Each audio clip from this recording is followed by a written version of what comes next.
we have Rudy Gardner, who is the principal officer of Teamsters Local 922. Thank you. My word today is freedom. That's what all of us need, some freedom. My name is Rudy Gardner. I'm president of Local 922, Teamsters International Brotherhood. I'm located right here in Washington, D.C. I'd like to continue to serve for inviting us here and having this event. The International Brotherhood of Teamsters represents everything A to Z, as we would call it, airline pilots to zookeepers. Among those are hundreds of thousands of truck drivers, mechanics, and other workers in the field of logistics and transportation. Even as thousands of people dying of COVID during the worst days of this pandemic, Teamsters were still out there doing their job, delivering groceries, medicine, overseeing the food supply chain, and filling countless other critical roles. My membership is here in Washington, D.C. I represent WMATA, Metropolitan Transit Authority. No matter how bad things got during the pandemic, we still came to work. Even every day we knew that hundreds of doctors, nurses, and workers needed to work. So I'm proud as a Teamster to work hand in hand with so many others to fight this horrible disease. In fact, when the first doses of this vaccine arrived in the United States at Wake Forest Medical Center in Winston-Salem, North Carolina, it was delivered by one of my Teamsters brothers.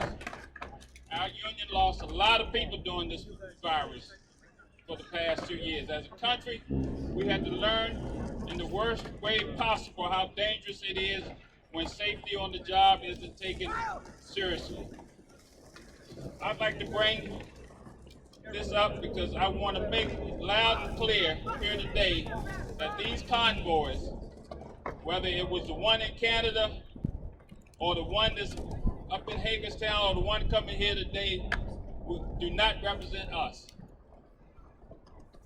They don't represent truck drivers, they don't represent workers of class, they don't represent any of the best things of our great country has to offer. Brothers and sisters, those so-called freedom convoys impede our economic gain we've made by disrupting international trade. They impede our livelihoods of working families here and in Canada. So, above all, they don't represent all of the ordinary Americans who made extraordinary sacrifices during this pandemic of our lifetime. Something all our brave veterans here today know about all too well. So what they represent, well, many of those represented in the convoy are members of groups like the Proud Boys, the Oath Keepers, and the 3%ers, or the Trumpeters. These groups, with their affinity and conspiring theories, white nationalism, represent the most sinister impulses of American political life. They represent bigotry and cruelty. They represent not better angels of our nature, but the nastiest demons of the past, of our past. These groups are enemies of labor because they are ideological descendants of those who fought against Teamsters and other labor unions and who worked hand in hand with civil rights leaders. Civil rights leaders like Dr. Martin Luther King, John Lewis, and others who gave their lives for the cause of better, more tolerant Americans. Leaders understood that our country's diversity is a source of its power. So I say again, those groups that come to our nation capital today do not represent us.